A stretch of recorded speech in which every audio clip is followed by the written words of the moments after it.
All right. Yeah. NDI audio glitch resolved. And we are good to go. What's up, people? It's Ettaro, and I'm live in my studio today, and we are conducting another behind-the-scenes edit. I really like to be able to show clients and people that are interested in these technologies how we do what we do, why we do what we do. It's a fun time. So I'm going to go ahead and continue with the into the phase of the final polish of a project I've been working on with a new client of mine, Mr. Andy Peck over at liveedgeexclusives, liveedgeexclusives.com. Check him out. Does amazing custom work for furniture. Well, you're going to see it right here. Today we are going to go through, much like he does, gets the final approval from his client, and then he's got to go through and look at those with a magnifying glass and look at those little micro any rough spots that he needs to buff out or polish out. We're going to do the same thing. So we're going to pull out the digital sandpaper today and the buffing tool, and we're going to do some final passes on the audio and the video tracks and have some fun polishing this thing up and walking you through the process and talking through it. Why? Because I like to talk. And that's what I do. All right, let me go ahead and share this on my LinkedIn profile real quick before we get going. And yeah. All right, let me grab my URL here for the live stream. And we will send this out. Give me just a second. Hope y'all are doing well. It's cold today in Charlotte, North Carolina, which I do not like because I moved to the south to not be cold. But today it's what? 30 degrees, 32 it was this morning when we got up. All right, EttaroMedia live, there we are, and let me stream this out. Share copy.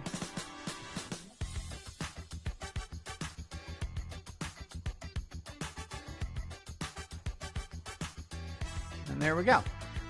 Get into my LinkedIn.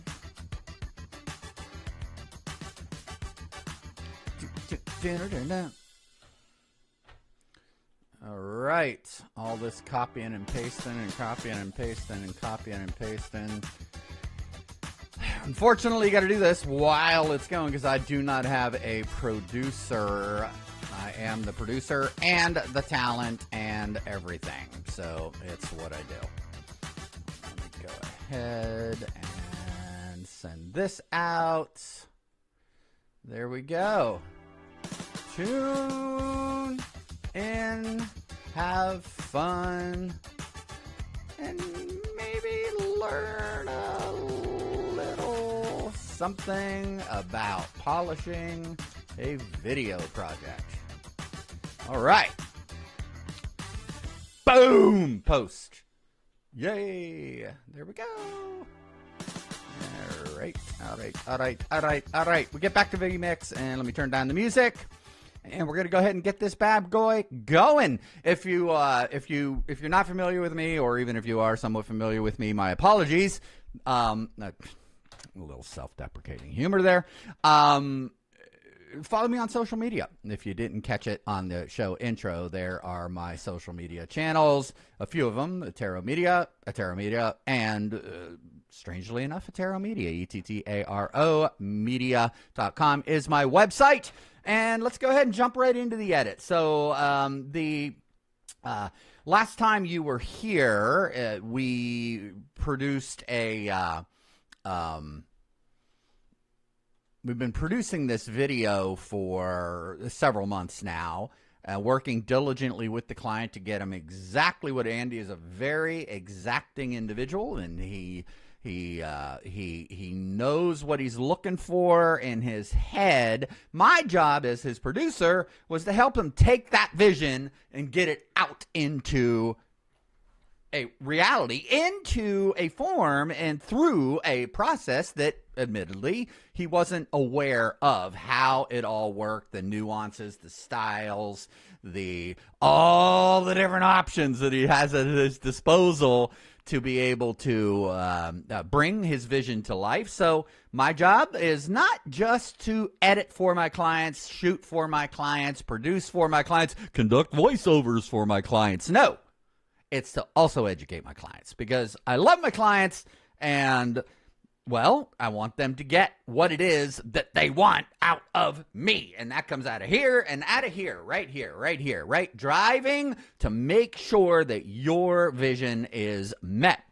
And it goes through, there's a process to it, and we are at the final step in the process, which is the final polish. Very, very, very exciting. Let me triple check to make sure that the NDI transport from my audio, from my Premiere software is working into vMix. Welcome to Live Edge Exclusives. Because Furniture that's where we for bugged those out who believe before. Personal expression and There legacy we are. matter.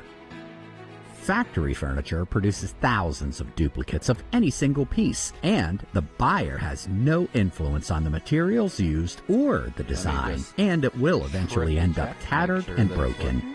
Live Edge Exclusives furniture is intentionally built to endure all the seasons of life and ultimately add to your legacy. Live Edge Exclusives, custom furniture and home decor, passionately handcrafted in the heart of North Carolina. These pieces are designed and intended to last not for decades, but for generations.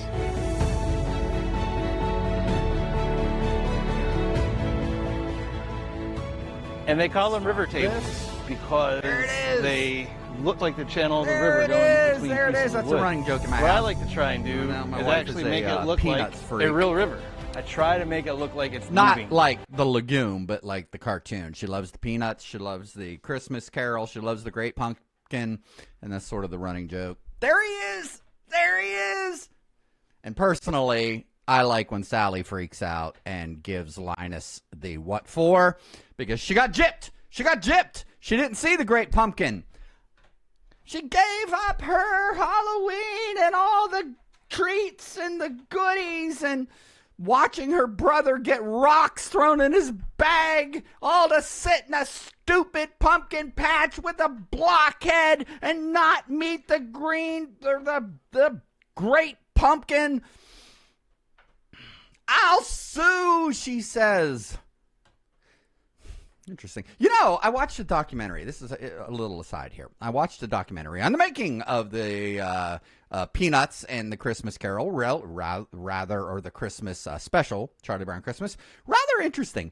If you ever notice the way that the children, in particular Sally, who was very young, she kind of talks in choppy sentences, like a lot of times young people do. Our little kids do, but this particular actress was very young, and she did not have the capability of memorizing the lines to where it would come out with a flow, just naturally speaking. So she would say a few words at a time, and they would speak the words to her and through headphones. So they would say to her, "You blockhead," and she would go, "You blockhead. I gave up all my, she would repeat it out, right? Candy, say candy, honey, candy, to sit here with you, Now go back and watch this. It's hilarious because what Zappa say, necessity breeds invention, right? And the style that came out of that necessity to get the kid to be able to say the lines really added such a charm to it. And it some people might look at that and say it sounds rough, it sounds like a mistake, but it does almost sound like an exaggerated version of a way that a little kid, a little toddler might talk. Really, really cool.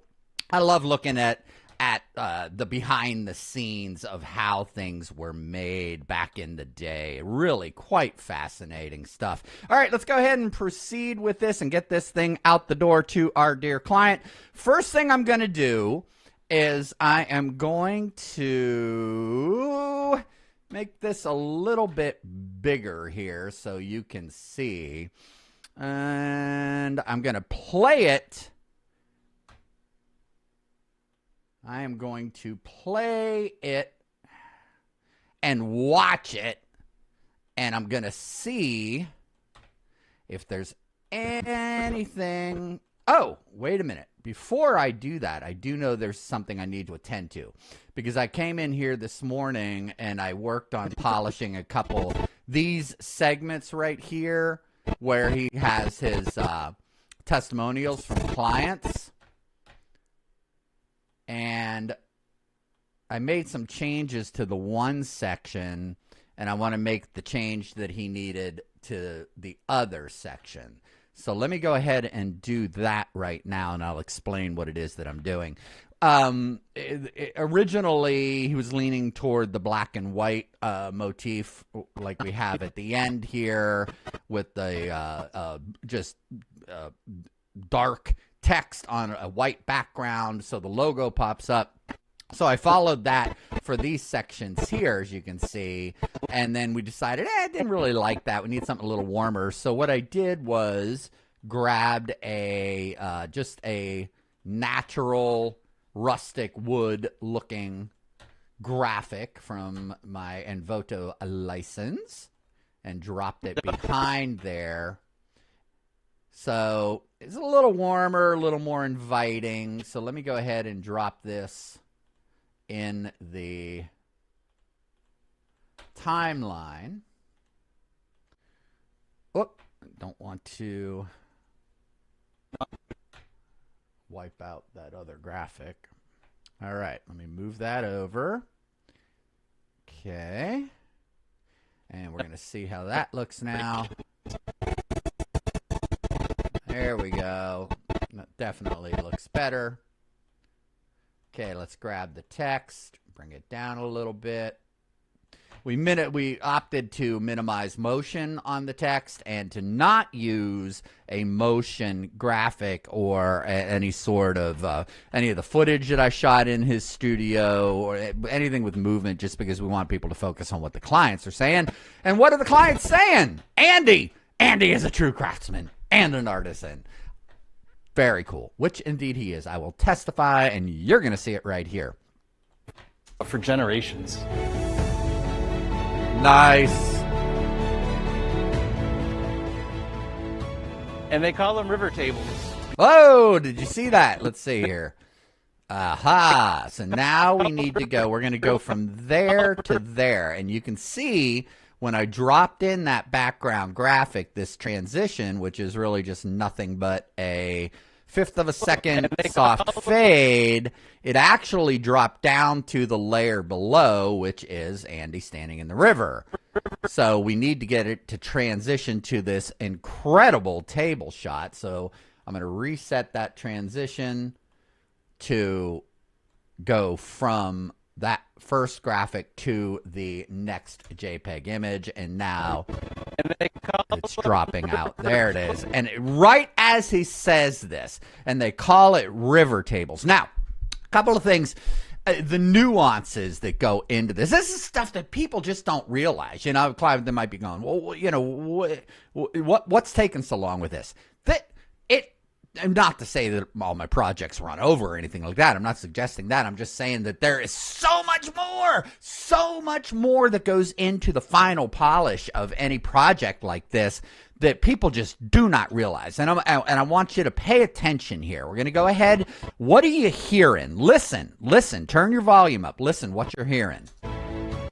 And they call them river tables. Did you hear that? Did you hear that swell in the music? You can see it right here, right? There is the audio track. And you can see the cymbal splash, right? The river tables. Right? what I did was I timed the transition for the title, not only the graphic, but the transitional title that we use for the segments in the video, timed it to where it came, it faded up right as that symbol splash resolved. So it crescendoed as the transition was starting, and then as the symbol splash was fading out, and you can see I sort of ramped it back down a little bit. So I accentuated that with these envelopes. Okay, so it came up.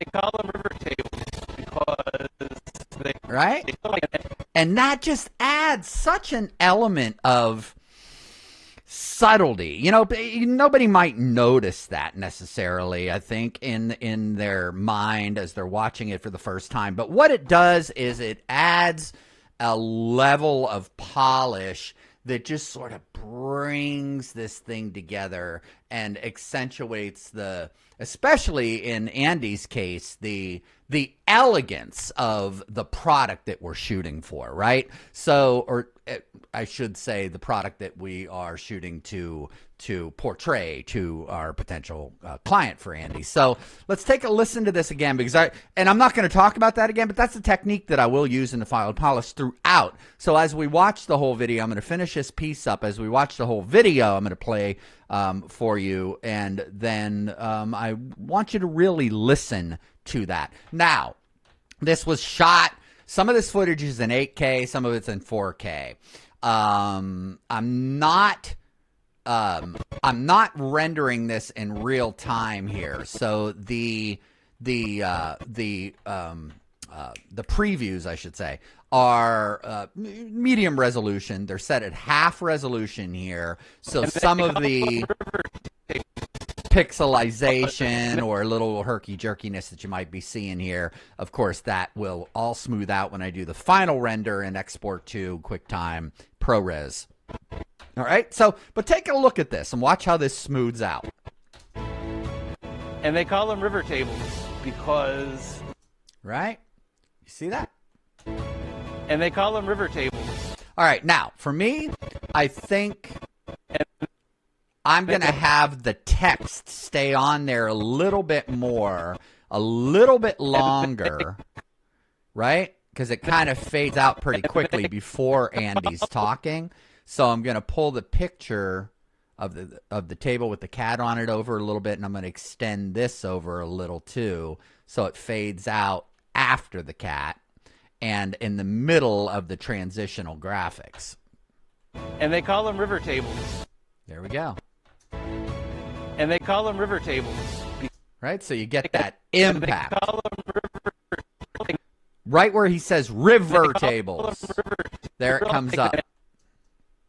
Move this over a little bit more, kind of center it in that white space. And they call them river tables because they look like the channel of a river going between pieces of wood. What I like to try and do is actually make it look like a real river. I try to make it look like... All right, so that was the last thing that the client had suggested and asked me to do, which I did. So I'm going to go ahead. Again, I'm not going to take the time to render this because it's a heavy-duty project. It really is, and it's going to take too long. So I'm going to keep moving in very low resolution here, and you can watch the final cut when I deliver it to the client. So a first thing that I want you to notice, we're gonna do a quick pass through this, and I'm going to look for details that maybe I had missed and things that I want to smooth out. But really, take a look as we're doing this, the complexity of this. You know, look at all these cuts right here, right? This is a narrative, part of the narrative of Andy speaking, which was, that was actually the voiceover for me. Let me go here. Look at all these cuts in here, because part of the process that I showed you guys last time was this compression of time. It's really an interesting It's a very interesting part of my job as a video editor that I really love. I really dig. And it's taking what was said, because as we speak, we, especially somebody like me, sometimes I use, no, well, not sometimes, most of the time, I use way too many words, and then I got to go back through and chop out stuff that is just redundant or extraneous and not necessary to get to the point. Now, with clients, especially those that maybe not be as familiar with video production or as comfortable with video production processes or being on camera, well, what do? We have to go through and chop out the pauses and the stammers and the right? So you may have a 1.5 minute clip of a client here that we got gold and it worked, but there's a lot of space that needs to be cut out. So the B-roll serves the B-roll, which is the graphics on top of the narrative. The B-roll serves two functions, not only to reinforce what the narrative is speaking out, but to reinforce the narrative visually, but also to cover up those jump cuts, right? So if I would close this, you're going to see the footage underneath here. Right? This is just a raw. It's not color corrected. That's why that's ugly, but because I didn't need to color correct it, because it's just the audio basically. So if you listen to this and you watch this, you're going to see it jump. It looked like the channel of a river going between pieces of wood. Right. What I like to try and do is actually make it look like a real river. Make it look like it's moving, that it's alive. Whether it's focusing on the patterns of the epoxy or right. the grain patterns and the figuring and all that stuff. So part of the challenge here is, okay, well, we've got all these cuts over here, and here's a nice picture of him. So we had to time the B-roll to not only, again, accentuate what he's talking about, meaning, here we go, rivers, right? There's B-roll of the rivers, the B-roll of his tables that look like rivers, and then we're covering up the cuts. But then we want to show him, because we want to go back and show the talent and show who is speaking on occasion. And the patterns of the epoxy. So we have to time it and say, well, there's a couple seconds there of him, and then we add another one, B-roll of him in the shot. So let's take a look at that. The patterns of the epoxy or the grain patterns and the figuring and all that stuff. Boom. That's associated with right? the So slab. what did I have to do? I had to go through all the B-roll that I shot. He's talking about the patterns and the figuring, which is what you're seeing here, the swirls and the cuts and just the way that the tree grew, right? So I had to look for that and then time it appropriately so as to make that full impact. So let's look at that segment again, and then we're going to watch the whole video. You ready? Let's watch this here. So you see the nuances that go into this. And they call them river tables because they look like the channel of a river going between pieces of wood. What I like to try and do is actually make it look like a real river. I try to make it look like it's moving, that it's alive. Whether it's focusing on the patterns of the epoxy or the grain patterns and the figuring and all that stuff that's associated with the slabs themselves. So it gives you a three-dimensional feeling. All right. I am, let me take a look here because I'm running into some bandwidth issues because the size of these files. So let me, you know what? I'm all right. I'm not going to mess with the NDI settings because that's what screwed it up last time and I had to restart. All right. So let's start at the beginning. Actually, you know what? In fairness to Andy, I'm just going to go through this segment by segment because I don't want to release it before he gets the master fully, right? So he gave me permission to go ahead and do this, but I don't want to watch it the whole way through and play it the whole way through. So I'm going to play it, and when I see something that needs to be attended to, I will bring it to your attention. I will stop and I will go ahead and do that. So let's take a look at the beginning. And again, watch the files on the timeline underneath here. It's a really cool process. When I was teaching, I used to teach techniques to some of my students that were looking to advance their skill sets in video editing, and teach them some of these techniques that I use to polish. You know what? I'm not going there. Let's just jump into this thing. Here we go. Welcome to Live Edge. All right, there it is. Boom. The timpani. You heard the timpani, right? I want to ramp that up. Okay, so I'm going to ramp that up a little bit because I want it to be a little bit more powerful at the beginning. All right. So it is ramped up, you can see, but I want it to be a little more so. So we're going to bring that, we're going to fade that up, put a node, all right, and have the timpani, boom, right in the middle of that transition when his logo comes in. Right, make sense? Here we go. Welcome to Live Edge Exclusives, furniture for those who believe personal expression and legacy matter. Factory furniture produces thousands of duplicates of any single piece, and the buyer. So far, so good. I saw a little pixelization there on this clip of Andy in the shot. That's a great shot. I just want to stop it for a second and make sure that we weren't seeing graining that was due to low light in the background. Like I'm seeing something that I'm not crazy about. So it could be a couple different things. It could be adjustment of a brightness setting or a contrast setting that's causing amplification of digital noise because of the low light in the shop there, or it could be just that I'm playing it at low resolution. I'm going to put it in full res and blow this up a little bit just to make sure.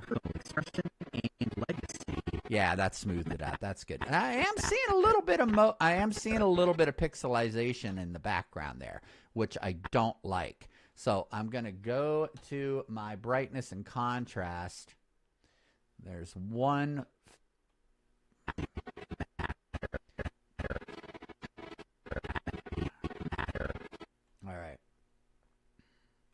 All right. Let's put a noise, denoise.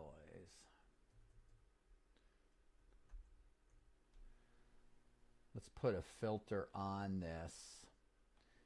VR denoise. Let's see how this look at that. Man, that smoothed that out. Now, what it also did was it smoothed out the pixels of our friend Andy, which we don't want to do.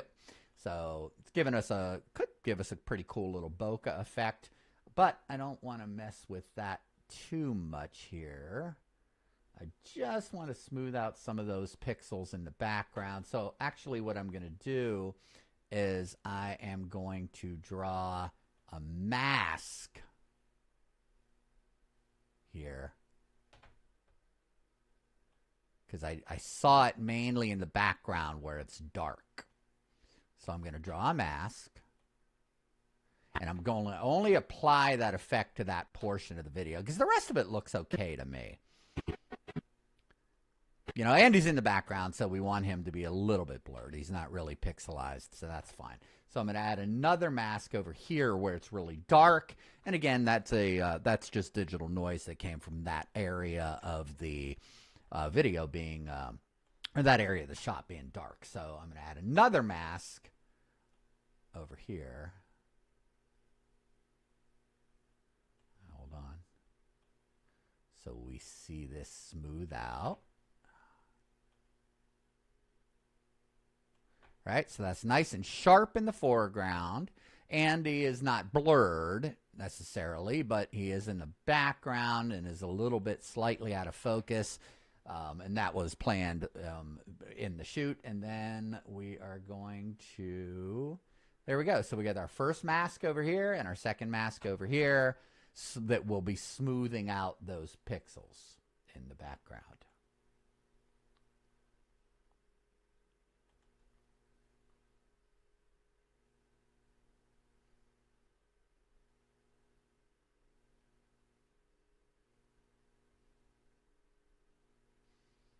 Okay, so there's mask 1, there's mask 2.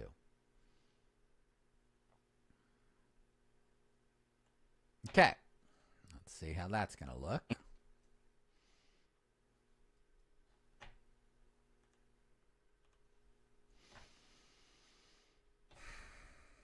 Oh, save, save, save, save, save. Let's see here. Did that do the trick? Yeah, that's going to have to process. I'm going to have to render it. Yeah, but I can see it in the preview. Oh my gosh, what a difference, right? What a difference. You look at these dark areas here, right? Let's look over here to the left. And when I turn that effect off, you're going to see the difference in the background. You can see the noise, definitely. Maybe you can't see it in the live stream, but here in the studio, I can definitely see it. All right, so that's going to smooth that out.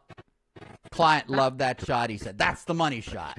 I love that. So let me go ahead and drop the resolution again. Now, I was able to leverage AI tools to create this. I had no B-roll footage of mass manufactured furniture because I was working with a custom small-scale custom furniture manufacturer. So I had to go ahead and generate some AI footage so as to illustrate mass-produced furniture, right? I didn't want it to necessarily look too real, so I'm not going to get into the prompts that I used and how I did this, but I wanted to show this mass-produced process to be able to draw a contrast, compare and contrast, right? That's what this segment was. Here you got a guy, all right? Well, I'll play the segment for you and you can see the effect, okay? Here we go. See matter. Factory furniture produces thousands of duplicates of any single piece, and the buyer has no influence on the materials used or the design, and it will eventually end up tattered and broken.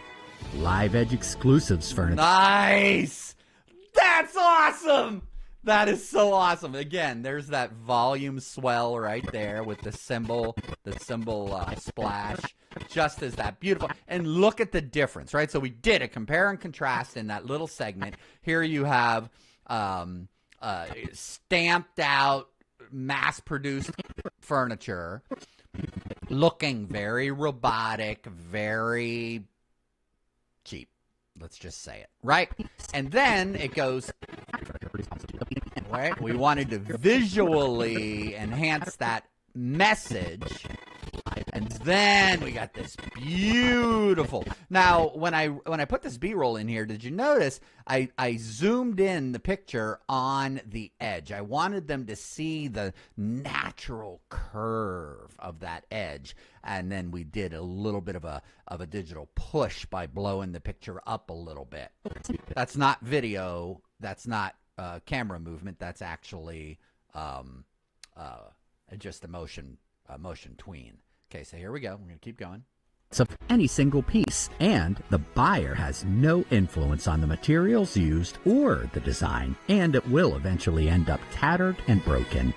LiveEdgeExclusives furniture is intentionally built to endure all the seasons of life. And now again, B-roll, intentionally built. What do we see on the screen? A man focused, laser focused, building, right? What we saw here. There's the channel. He's building the channel between two pieces of wood. And we just saw the finished product right here, right? Kind of cool. So that's the effect. This is what you get. This is how you get it. Master craftsman, Andy Peck, doing his thing. Here we go. Is intentionally built to endure all the seasons of life and ultimately add to your legacy. LiveEdgeExclusive. All right. Not crazy. You can see the grain in this. Let me take a look at this. That could be the warp stabilizer. Even though I use the high quality gimbal, sometimes the warp stabilizer, or sometimes sometimes you just want to stabilize your footage and give it that extra little bit of stabilization. And I'm thinking that, no, that didn't add to the grain. So this added to the grain. I'm going to lower the contrast a little bit. Actually, nah, I like That's, again, we didn't have studio lights. We were shooting against the window, so we had a little bit of a backlight issue. I'm going to use that denoise again and see if we can get rid of that. Do you see how it smoothed out the pixels? I'm going to see if we can get rid of that noise without losing the detail of the wood. Okay, let's see how that looks. Or at least minimize the noise. Add to your legacy. Live. Yeah, that actually looks pretty good. Live exclusives, custom furniture and home decor. Passionately and custom furniture and nice. Nice.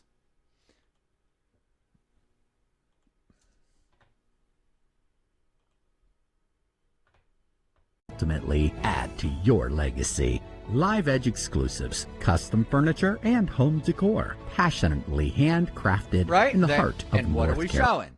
Passionately handcrafted, right? What's he doing? He's crafting something by hand. So we had to find appropriate B-roll over top of that segment. Passionately handcrafted in the heart of North Carolina. These pieces are designed and intended to last not for decades, but for generations.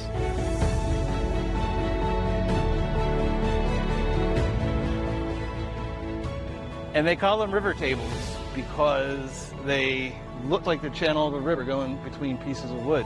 What I like to try and do is actually make it look like... All right, I think I need to lower the audio there. I'm going to look at these levels because we shot this over several days, and I utilized different microphones, different cameras, different techniques. We were outside. We were outside by a river with an overpass from a highway over us. We were inside in his shop with the drone of crickets and cicadas outside. So there was a lot of different audio challenges that faced me in producing this thing.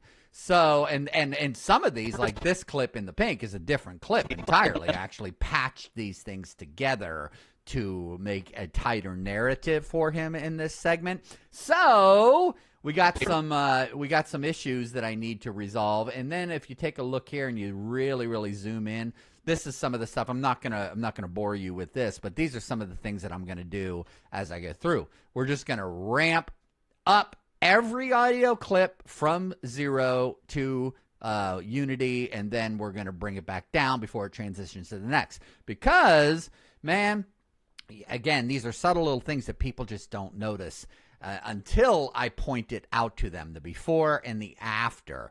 There is a little bit, you can see the noise there in the waveform, right? There's actually something is registering there. That's just noise. That might be the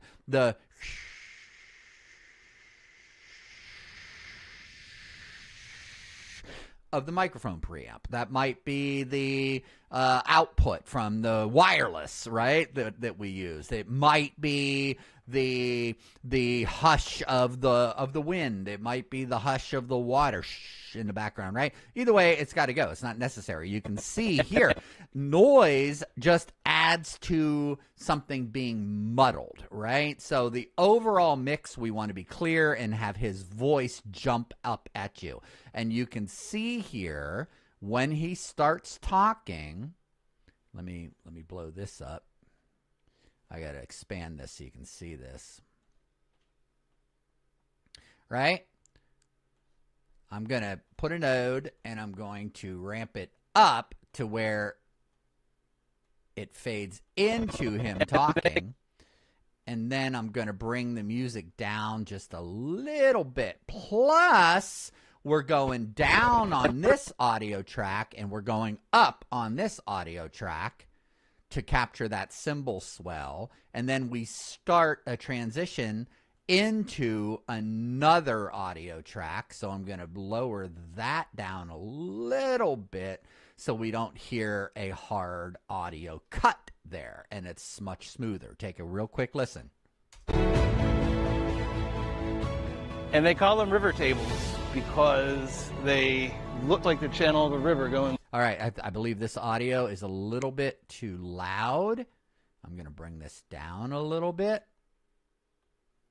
Again, you can see I'm utilizing separate clips of the same music to capture those audio swells. So this is ramping up. This one is going to have to do what, kids? Going to ramp down, right? So we get a nice crossfade, and it should be very natural. Take a listen here.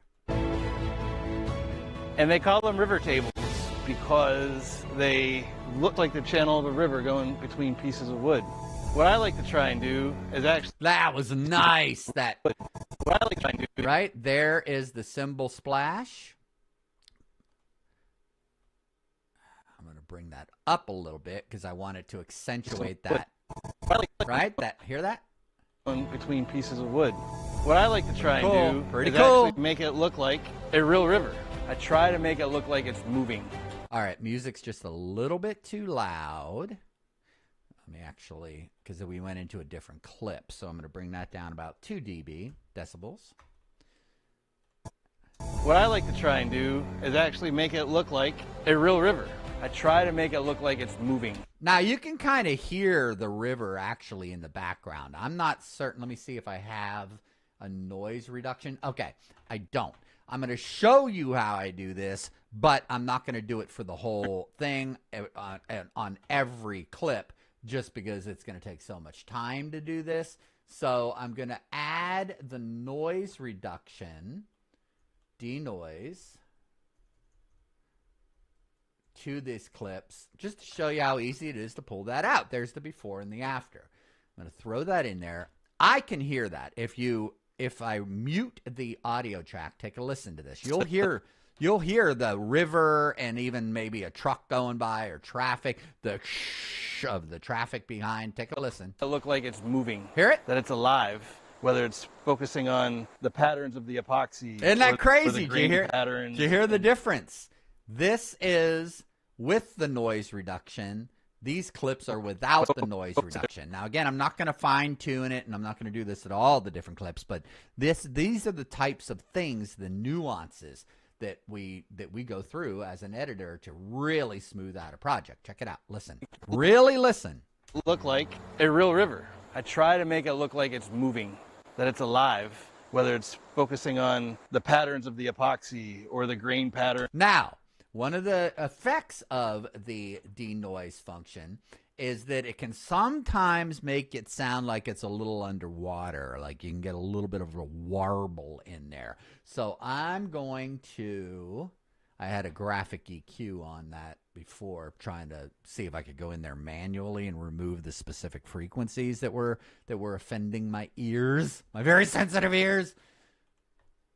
But that little warble I didn't care for, so I'm going to set the frequencies to focus on the high frequencies versus the low, because I think most of the noise is coming, actually the mid-range frequencies, because it's the drone of the river and the traffic behind. So let's see if that kind of reduced the warble overall. Focusing on the patterns of the epoxy or the grain patterns. Okay, before and after. And the figuring and all that stuff that's associated with the slabs themselves. So it gives you a... I think that's going to work. Let me reduce this just a little bit more. Now what I will do, I'm going to mark this because I'm going to go back and label this in red because, as I say, I'm not going to take the time to do this. I mean, if you look at this, I got to do this to every single clip of him talking and then tweak each one of those settings for the type of microphone and the audio attributes and characteristics of any given clip. So that's going to take some time. So I'm going to leave that as is, but listen to the difference. And now we're going to mix in the music. Turn on the audio track for the music underneath again.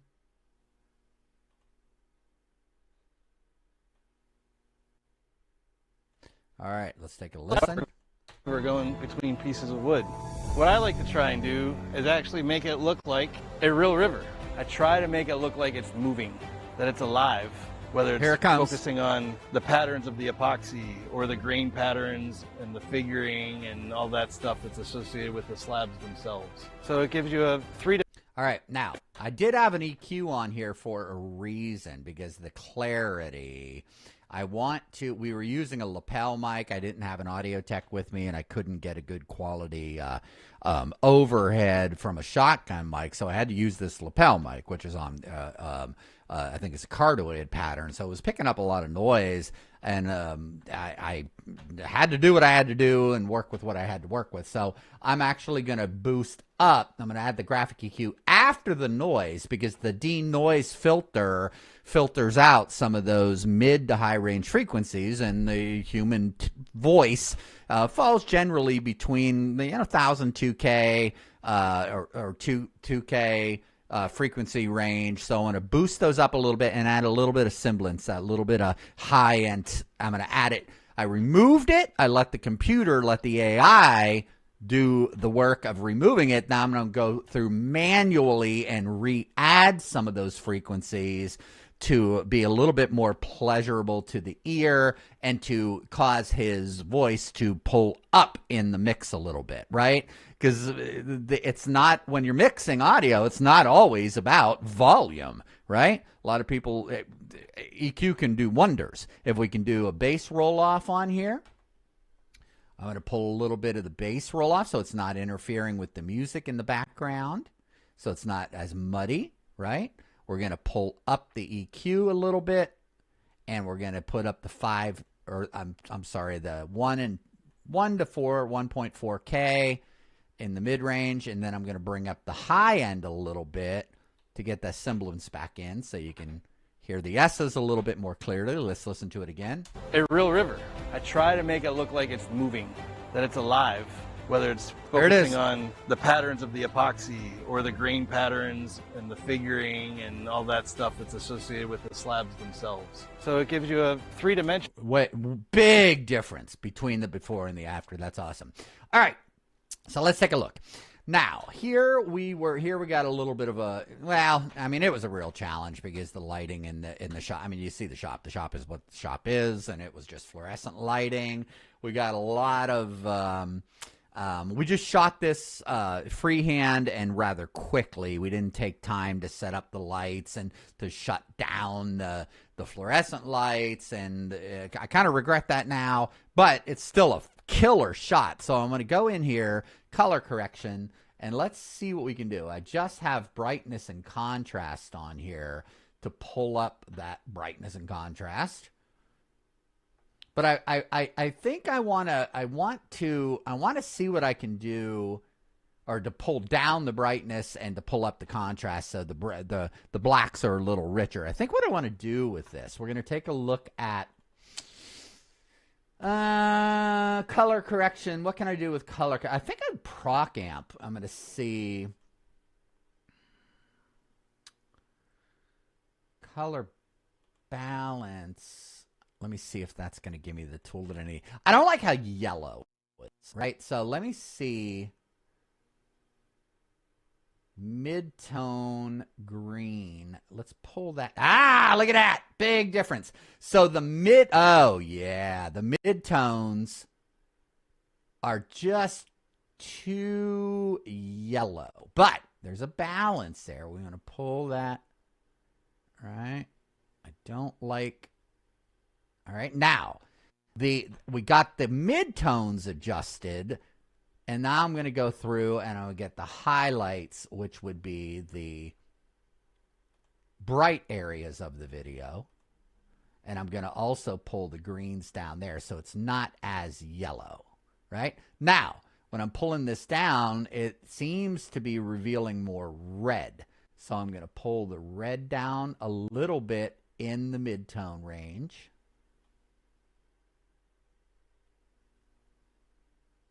Definitely better. I will go back through offline and work on that a little bit. This one, let me see. He's a little bit.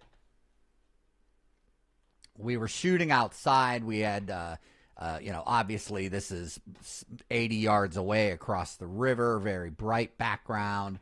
Let me take a look here and see what I can do with this. Oh. There it is, lumetri color. Okay, that is, okay, that's raw. That's raw. That's just camera raw. We got the Lumetri color on there, which dampened down that harshness of the background and brought in a little bit more detail. Then we brightened him up a little bit. Then we added another Lumetri color filter with a mask. You can see it here.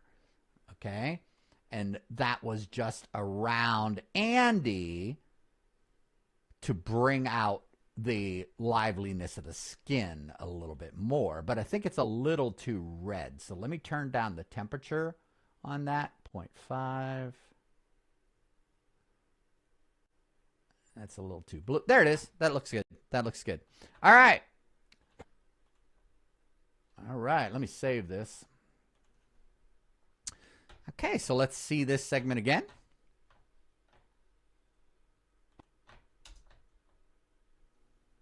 Or the grain patterns. Got to catch up to the preview. Or the grain patterns and the figuring and all that stuff. All right, that's not going to play in real time. There's a lot of heavy-duty processing going on in an 8K video that's scaled down about 30%, down to 30%. So I'm going to have to take the time to render that out. I'm not going to waste your time with that. But you can see it in the still picture. Definitely looks much better. All right, let's keep going here. See with the slabs themselves. So it gives you a three-dimensional feeling. Beautiful shot. Beautiful shot. I think the warp stabilizer worked on that. Oh, look at that. I don't even have a warp stabilizer on that. That's just the stabilization from the gimbal, which actually looks pretty decent. Let me take a look. But I noticed a little bit of a tiny, tiny camera shake, which I didn't like. So I'm going to go ahead and fix that. Hold on here.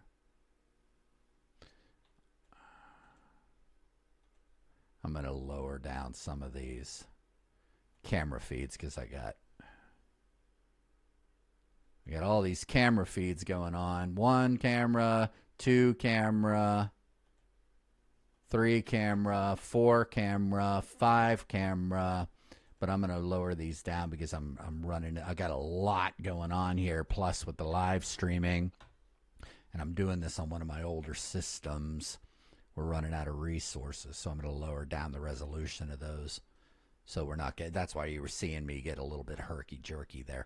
All right, so let's go ahead and go back to the edit. All right, and let's take a look at, let's go to this scene here. Yeah, it zoomed in a little bit. That's cool. All right, so actually, I'm going to save this as a next version of the file. So I have a backup where I left off. All right, let's see what this looks like. And all that's associated with the slabs themselves. So it gives you a three-dimensional. Right there. I can see. It gives you a three-dimensional feeling. Right there, right there. I pushed forward. It actually wasn't camera shake per se, but it was me taking a step, right? The forward motion, and you can kind of see right here. It's not smooth. It's right there. It kind of lurches forward as I took a step. Watch it again, and you'll see it. Gives you a three-dimensional feeling. Right there. Did you see the little? Right. You can see my step in that motion and push. So I'm going to add a warp stabilizer to that. And we're going to stabilize that clip. It's analyzing right now. So, that function. I see what's happening. It's not my NDI stream. It's my, hold on. I'm going to close that. It's not my NDI, it's my video card is getting maxed out because I got so much going on here.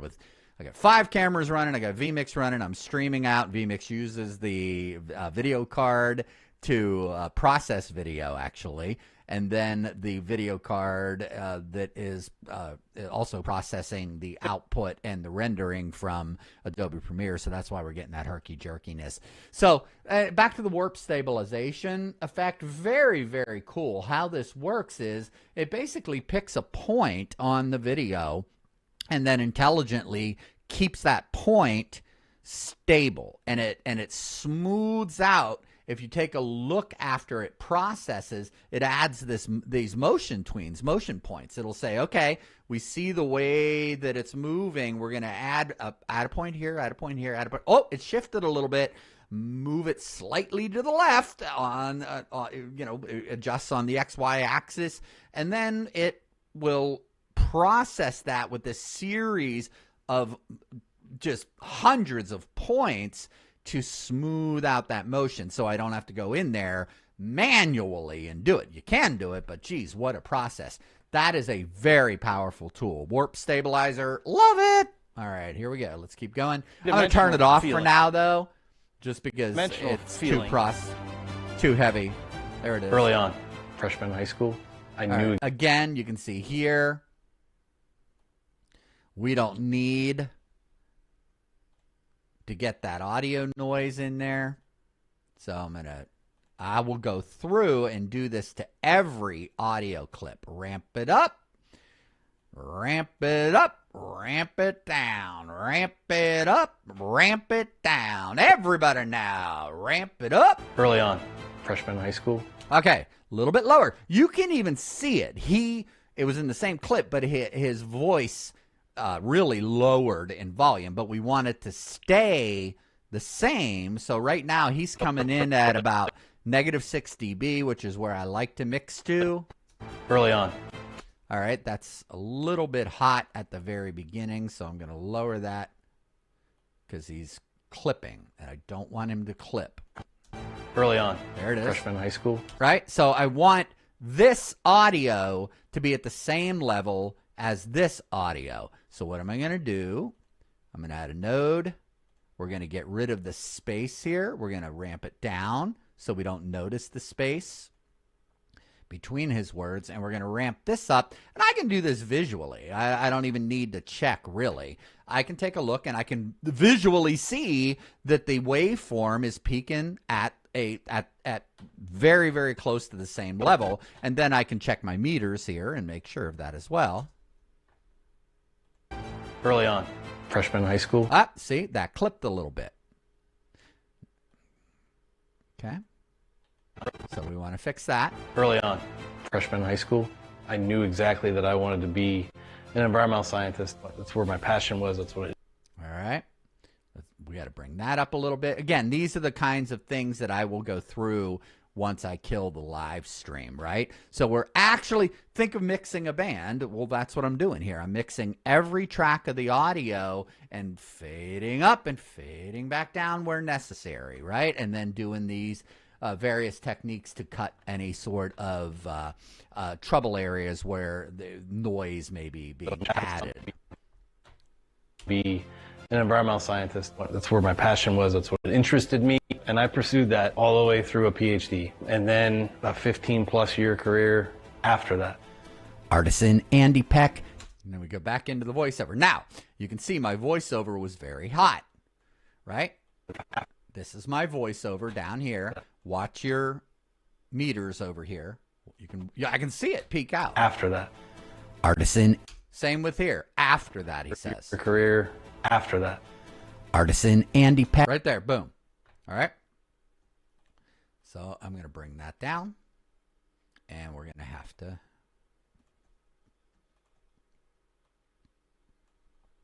bring that down a little bit. And Andy Peck is a little too loud. So I'm actually, the AI model is enhancing the speech for me automatically. It's doing this thing in the background, but the gain is it's too hot. Let's see if it attended to the gain issue, so it's not clipping. Let's see if the AI did the thing. Artisan Andy Peck doesn't just build furniture; he crafts legacy. Now, to me, it sounds a little honky. I'm not real crazy about it. It seems like it's right around 700-800K in the low mid or the high low range just sounds a little honky to me. So I'm going to go through and I will add a final EQ treatment to all of my voiceover clips. Again, to just get that little bit of semblance out, create a nice, we'll do a bass roll off to make sure that that clears out any bass frequencies, because we get the nice timpani and the heavier music in the background. Heavy meaning heavy in the bass.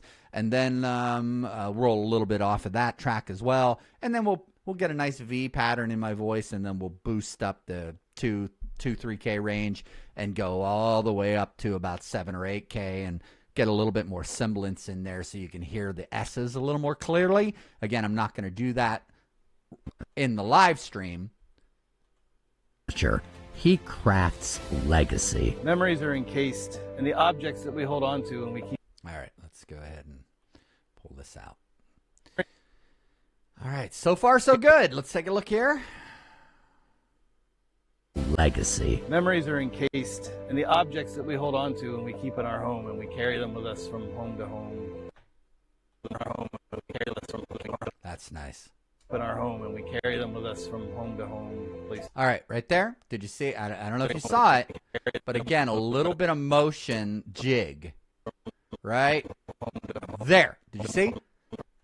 Watch the stand right here, the little black piece of plastic there, and you can see it jig a little bit to the left. I'm going to have to do a motion stabilization on there. Right? Right there. Didn't like it. Didn't like it. Carry them with us from home to. Right? It just moved a little too quick. So I'm going to do a motion stabilization on there. We'll add that.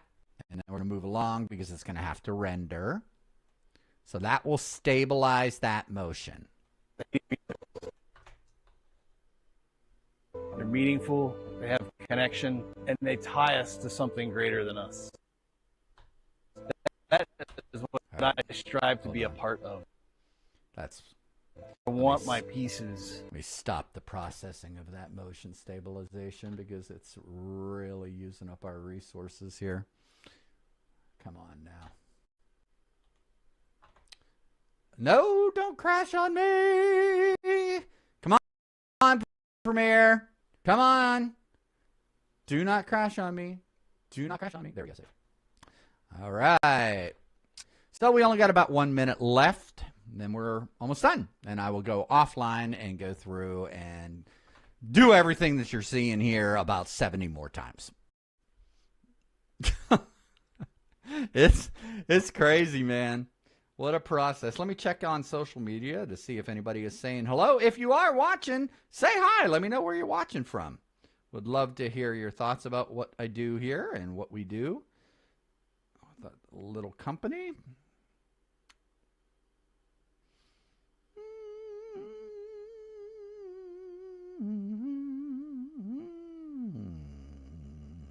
All right.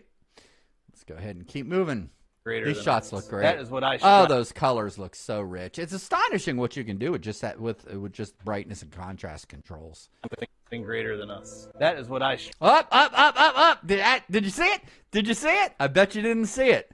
Did anybody else see this? It's not a dropped frame. Look at this. There's a cut right here.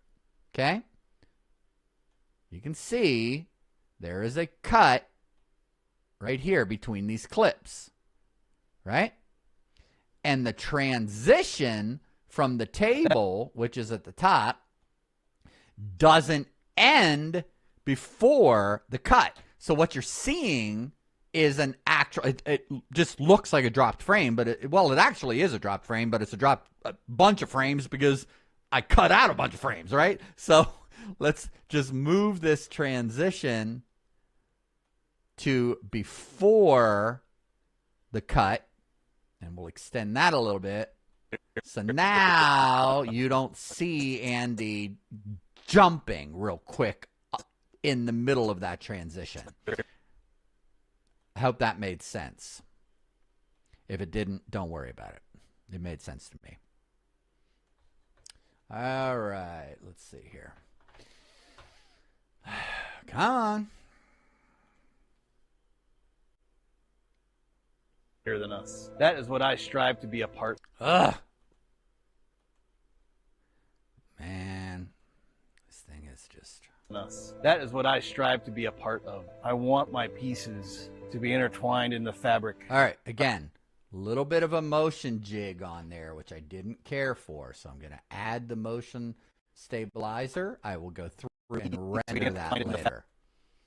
Fabric of your family. That's nice. And so it's just a compounding. Okay. A little too quick here, though. I think there's not enough of him here. Let me take a look at this. I didn't like how it jumped to him and then it cut to him real quick. Too quick. Of your family. And so it's just a compounding element. Actually, that's not bad. That's not bad. I think I can live with that.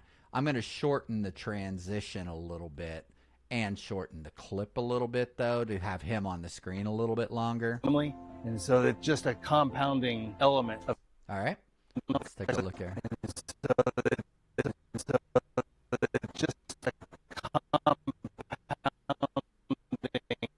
I saw a dropped frame here. Let's see if that...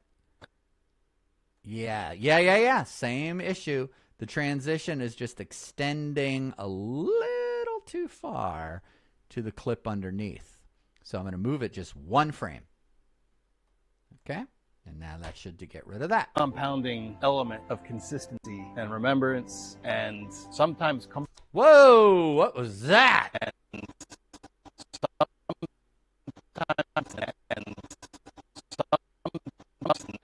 Oh!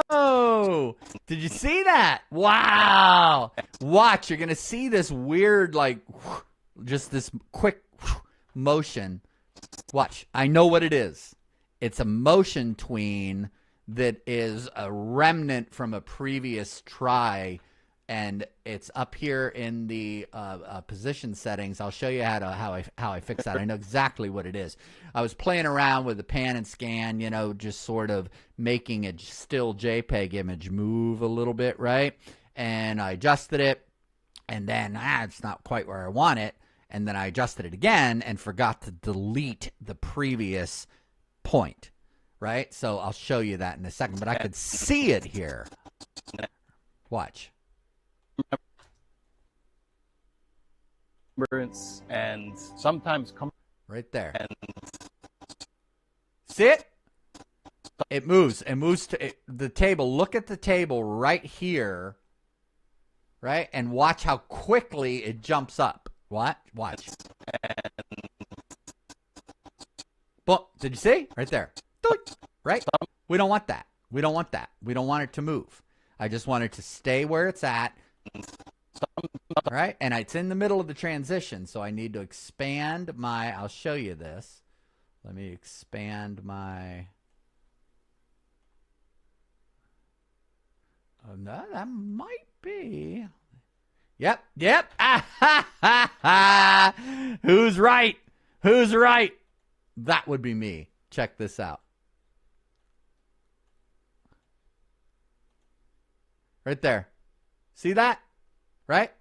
That's the extra tween or the extra anchor point that we don't need. We want it to stop on this anchor point. This is the size and this is the XY axis points.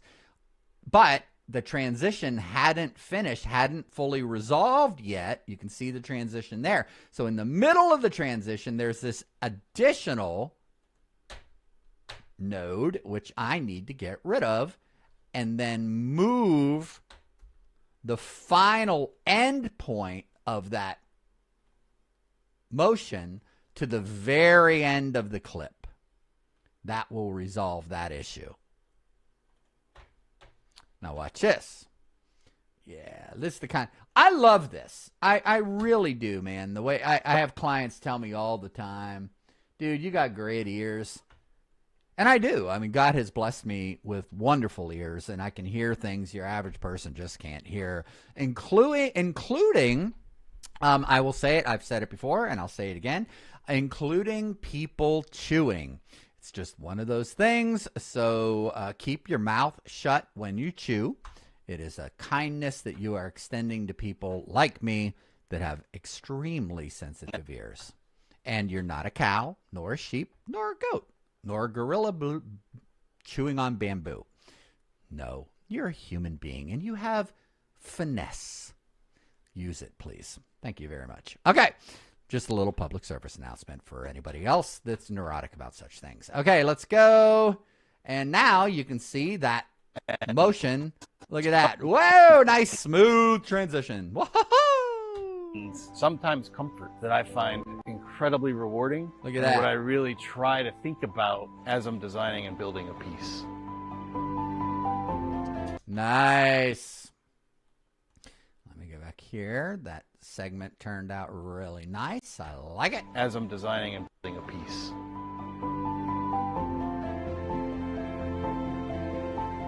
LiveEdge Exclusives tailored build process. Oh, man, audio just clipping like crazy. So I'm going to have to do some mixing on my voiceover track.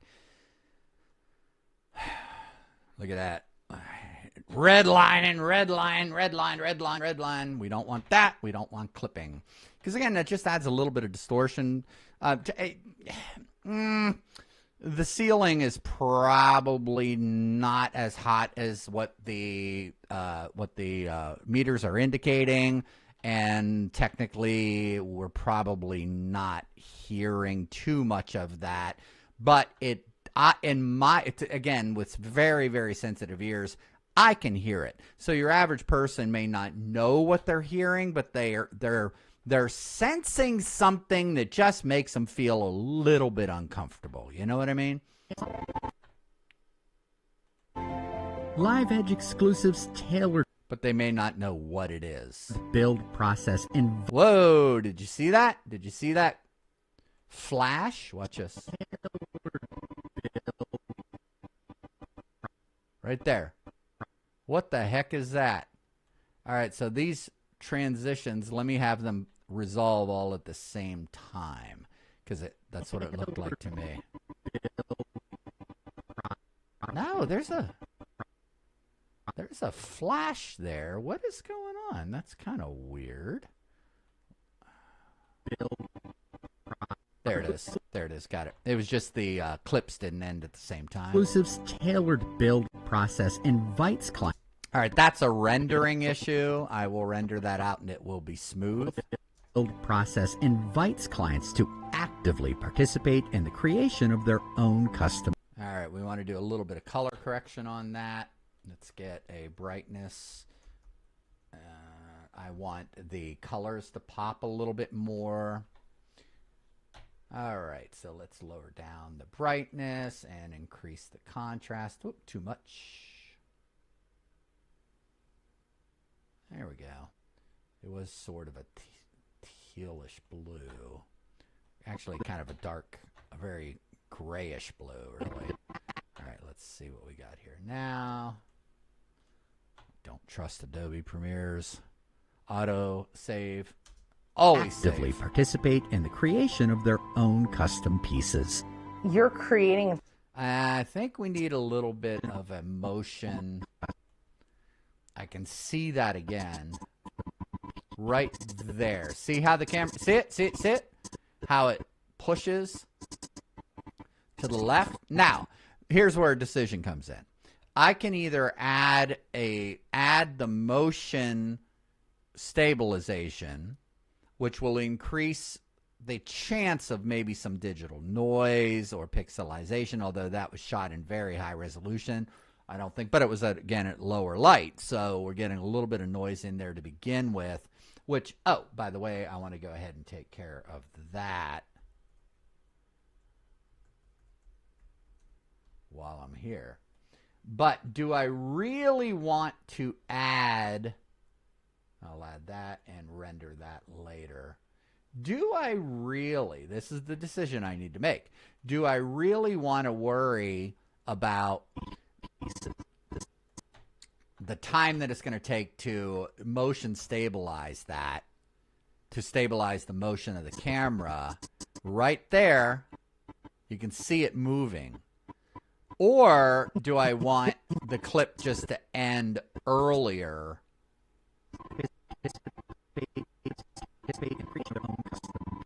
and bring the client up. Let's hear what my voice is saying. Of their own custom pieces. Their own custom pieces. I like that. What I'm going to do is I'm going to extend the client, and I'm going to pull back the length of that clip so we don't see the motion, and the client comes up. It's a little softer transition, and the client comes up underneath that clip as we see their own. And that way, it's going to help reduce the rendering time. We're not risking the quality of the clip and by artificially stabilizing it. And then we're introducing the client and bringing her face in. Their own custom piece. Let's see here how that works. There's a lot going on there. Again, a very high resolution. I got to get a beefier video card in this machine. There it is. There it is. Custom pieces. You're creating and Nice. customizing something that is going to be Nice. That works. So we introduce our clients, realtors from the area. I'm going to do a little bit of color correction on her. Seems to be a bit bright. I think I can do a lumetri. There we go. Actually, that doesn't look too bad. Skin tones wasn't crazy about what she was wearing. Nothing, not a fashion statement, but it's a little bright and it's a little harsh given the background and whatnot on here too. I don't want to have to take the time to get into masking and all that kind of stuff, but I might have to bring down and just to, I don't know, she's very, very, very, very light skin tone. So there's a lot of contrast there, and I want the colors to pop, and I've got to watch the digital noise in the background. But at the same time, I want to smooth out her skin tone. So I'm going to mark that, and I will do that offline. That's something I'm going to have to put some time into to fix. you're creating and customizing something that is going to be an heirloom product for your family. All right. Now, remember the video that was Andy looking up at the slab and was talking about figuring, and I went in there and I pulled down the greens and made it less yellow and pulled up the skin tones. I want to do something similar to that here just because of all the yellow that we're seeing, but at the same time, we're going to be much. I love this shot, but unfortunately, we got this ugly fluorescent light in the, not ugly. It's causing ugliness. Fluorescent lights absolutely suck in terms of shooting under video, but shooting video under them, but it was a workshop and it is what it is. So client was okay with that. His thoughts were the same as mine. It is what it is. This is my workshop, right? It's not shot in a studio. So I think it works. But I do want to go in there and smooth it out a little bit because it's still just got too much of a yellow hue to it, which kind of makes everybody look a little sickly, right? I'm not crazy about that. I'll fix it. Is going to be an heirloom product for your family. This is maple. This is... All right. Let me go ahead and mark that. I'll come back to that. maple. This is ambrosia. This is something that you're going to pass down to your children. This is something that they're going to want to give to their grandchildren. All right. Now, I don't know if you can hear it, but I can hear those cuts. It drives me crazy. There's her audio right there. Now, let's zoom in on that so you can see this. I'm actually going to go ahead, right? Let me see if I can zoom in on the timeline right here. Right? Listen, you can hear a tick right here where this clip ends and this clip begins. We need a crossfade there because you can actually hear it tick, and you can see it. If you really look close, you can actually see it right there. There's a tick in there, a tick, right? Really listen. See if you can hear it. Something that they're going to want to. Did you hear it? The tick, right? Something, right? So I'm going to do a crossfade, bring that down. And we're going to extend the clip before it just a little bit. Something. Thing that they're going to. Okay. I got to bring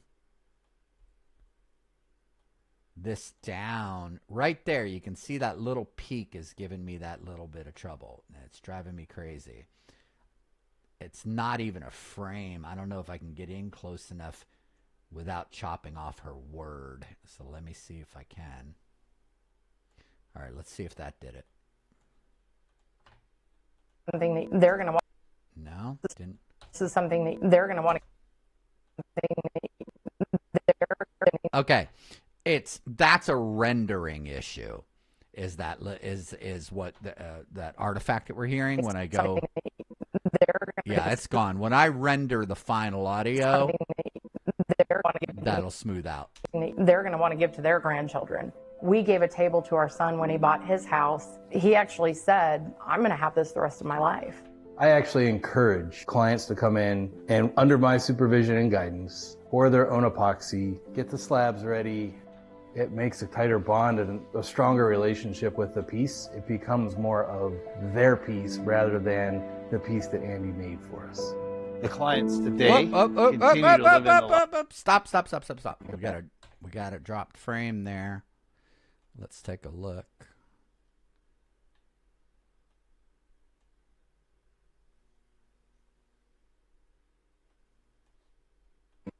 Rather than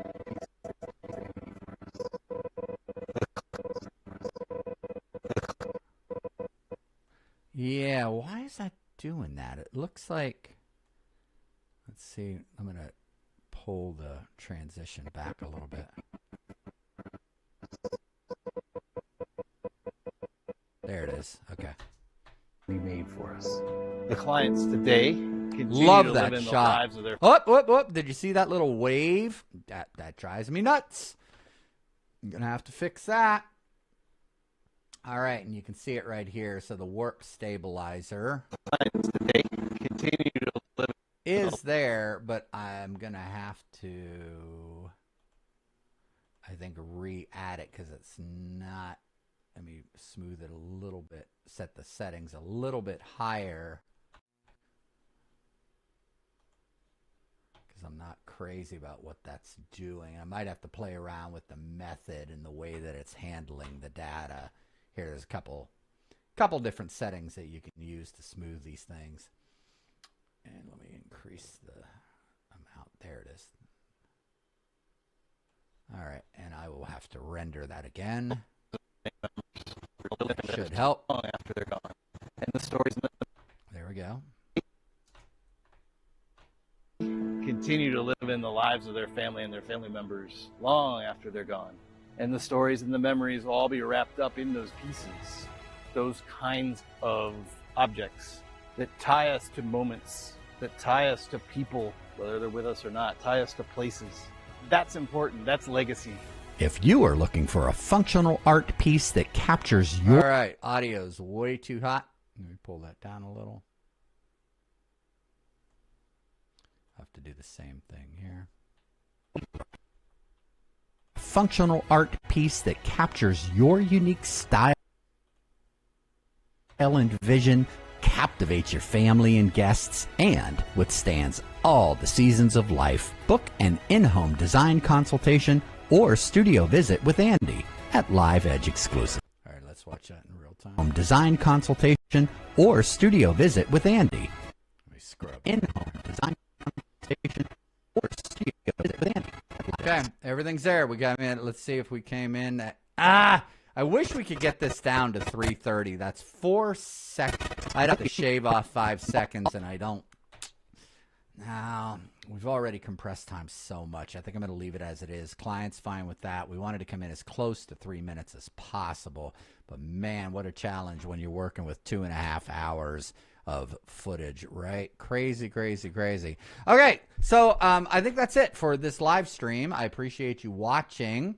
I'm going to go back through and basically, as I said, do these techniques over and over and over and over and over again until I get this thing fully polished for the client and deliver it tonight. And I think that's it. We're out. So I do appreciate you tuning in.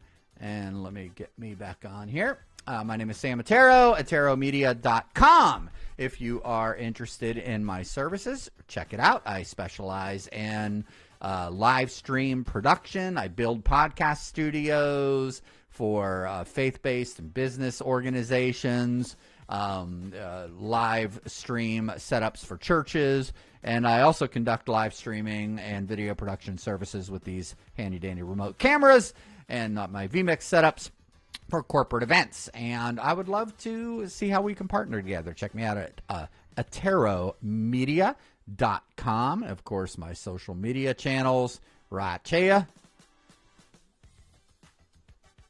All right, there you go. EttaroMedia. Thanks for watching. I'm Ettaro, and guess what? I'm out.